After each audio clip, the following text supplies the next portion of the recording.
Olá, estamos de volta. Depois desse debate que a gente teve em relação a vários assuntos, falamos sobre o mestre Darcy Ribeiro, falamos outros assuntos, a gente retoma o que a gente tinha iniciado lá no início da nossa disciplina, quando a gente colocou para a construção dos artigos científicos dentro aqui da sala de aula. Dividimos os grupos começaram a trabalhar os seus artigos, nós já estávamos bem adiantados. É evidente que vocês estão vendo aí esse slide, elaboração para a formatação de artigos científicos. Isso é só para dar um norte do nosso debate. A gente já teve essa aula, inclusive simplificamos este assunto.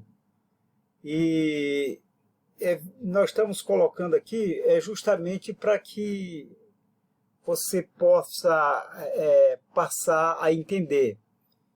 O documento serve só como norte aqui, mas ele não vai dar o tom direcionado da nossa aula, já que nós tivemos outros assuntos em relação a isso, e a gente discutiu como era que queria o artigo científico. Tanto o artigo científico como a história do banner para ser apresentado, que colocaria nos corredores da FEMAF, e as outras turmas viriam para o nosso encontro, e cada grupo ia ficar dizendo como é que foi construído o seu artigo, qual é a determinação do seu artigo. É evidente que no chat cada um vai dizer, olha, o meu grupo é esse, eu já construí isso. Eu, por exemplo, eu tenho da G1 e da G2, que são turmas que nós vamos discutir, estamos discutindo essa questão do artigo, pessoas que já entregaram o artigo, já passaram o artigo, faltando só algum detalhezinho, alguma correção, para que o artigo ande. Introdução. Este documento está escrito de acordo com o modelo indicado para o artigo. Assim serve de referência ao mesmo tempo em que comenta os diversos aspectos da formatação. Observe as instruções e formate o seu artigo de acordo com este padrão. A gente combinou que o artigo seria de 8 páginas. 8 páginas. Ficou certo, 8 páginas. Se coloca lá tudo que se deve colocar no artigo, como a nossa introdução, né? O artigo tem a sua introdução, tem o nome de todo mundo lá, o nome do artigo. E a gente combinou que o nosso artigo seria de 8 páginas. Aí teve alguns alunas, professor, e se a gente passar de 8? Bem, quem quiser ir a mais pode, não tem nenhum problema. Agora, o mínimo é de 8 páginas. Tá certo? 8 páginas que nós vamos trabalhar o nosso artigo. E a gente até começou a discutir, de acordo com o livro da FEMAF, de como a gente abriria o artigo. E para que o artigo fosse a força de cada um, nós estamos aqui com um livro em mãos, dando um exemplo, um livro até da Universidade Federal do Maranhão, que tem como organizador o Juarez Lopes de Carvalho Filho e Benedito Souza Filho. O Juarez é filho de Pedreiras, é o padre Juarezinho, que é professor da UFMA. Na verdade, é ex-padre, né? Juarez deixou a batina e está no sacerdócio só de lecionar. E ele é orientador, vamos supor, desse do Amaury César Marques aqui. Novos desafios para a formação de professores de sociologia para o ensino médio.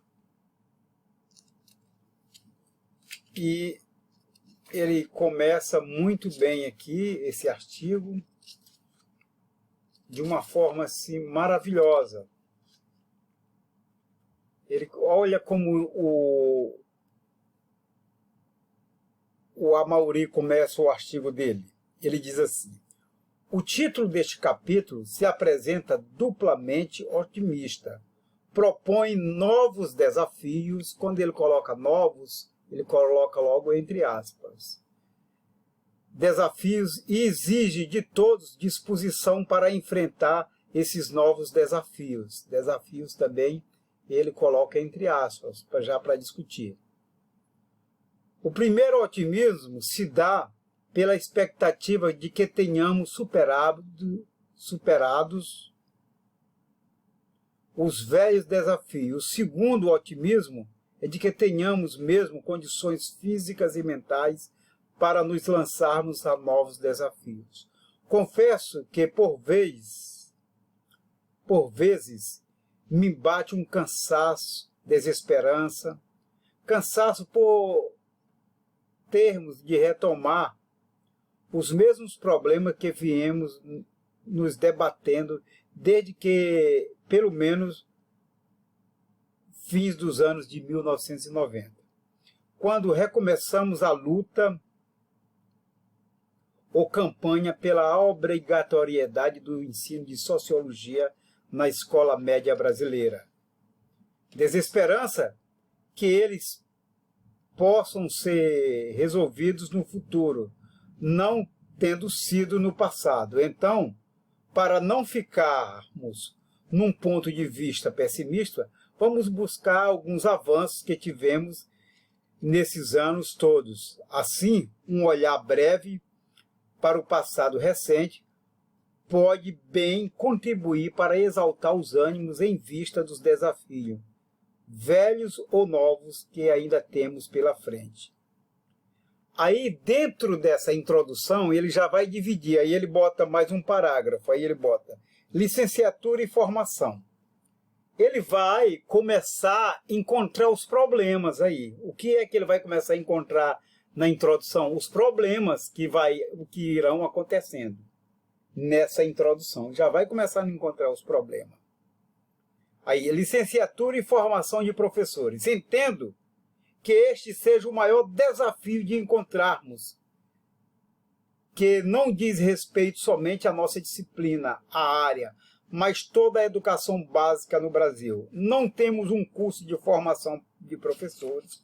O único que havia, o antigo normal, para formação de professores primários, depois relativamente degenerado pela Lei 5692/71, denominado magistério, foi totalmente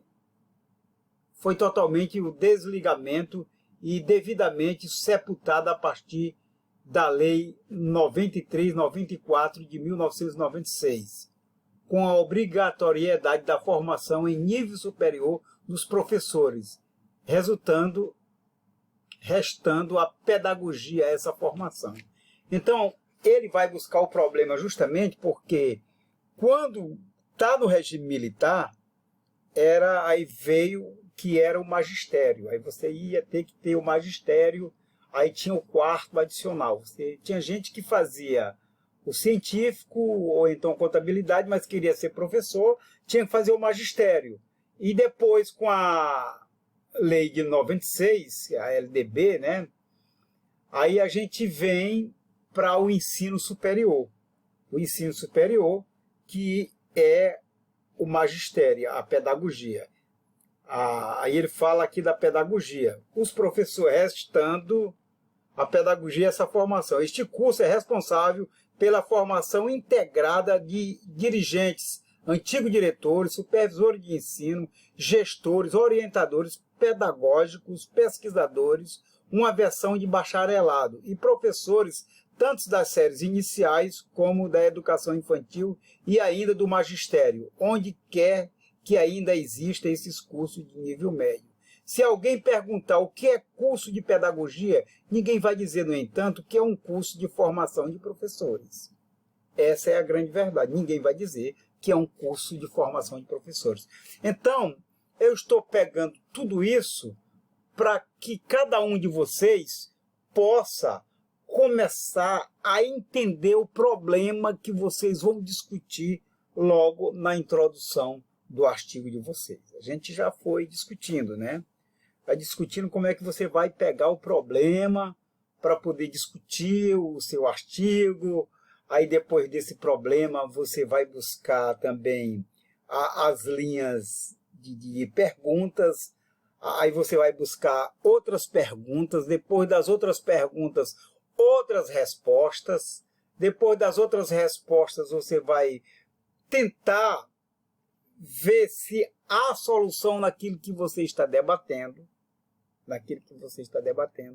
Ou se você vai deixar o questionamento ainda andar muitas vezes para que você consiga desenvolver aí tudo dentro do seu artigo. A gente já discutiu isso em outras aulas com muita profundidade. A gente discutiu. Mais na frente, ele vai dizer reforma do ensino médio e curricular escolar. Este, sim, é de certa forma um desafio novo, na verdade, renovado, de tempos em tempos, quando os resultados sobre a educação nacional são veiculados de um modo geral, apresentam-se negativos, a solução é fazer uma reforma. Quando há estudos da educação, que a educação não está dando certo, que a educação tem grandes problemas, como a gente já falou, qual o grande gargalo que a gente sofre na educação brasileira? Eu pergunto para cada um. Vocês sabem qual é? É evidente que sabe, essa turma que sabe. Cada turma dessa sabe perfeitamente que o nosso grande problema é justamente na formação de professores e a formação de professores para as séries iniciais.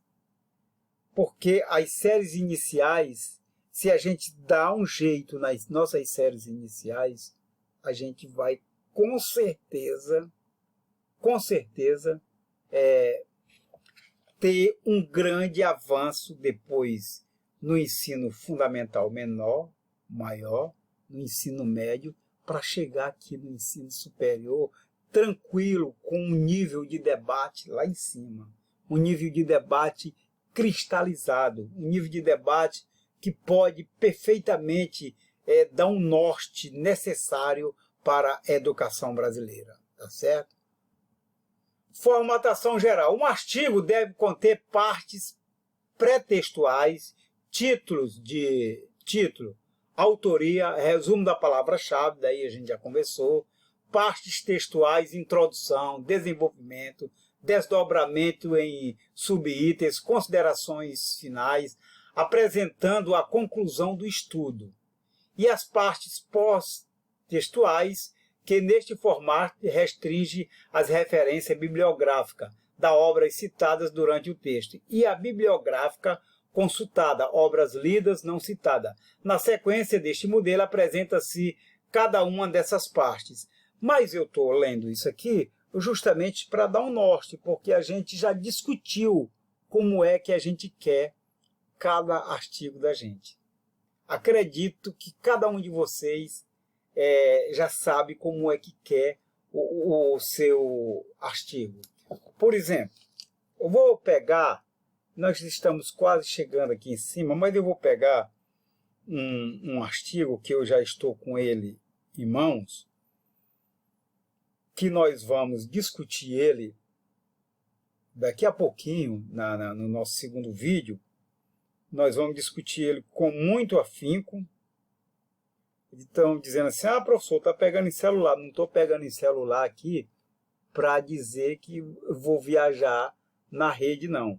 Estou pegando no celular justamente para a gente discutir esse nosso artigo com muita tranquilidade e que vai nos trazer coisas boas, tá bom? A gente vai dar uma paradinha, volta nesse instante, no segundo vídeo,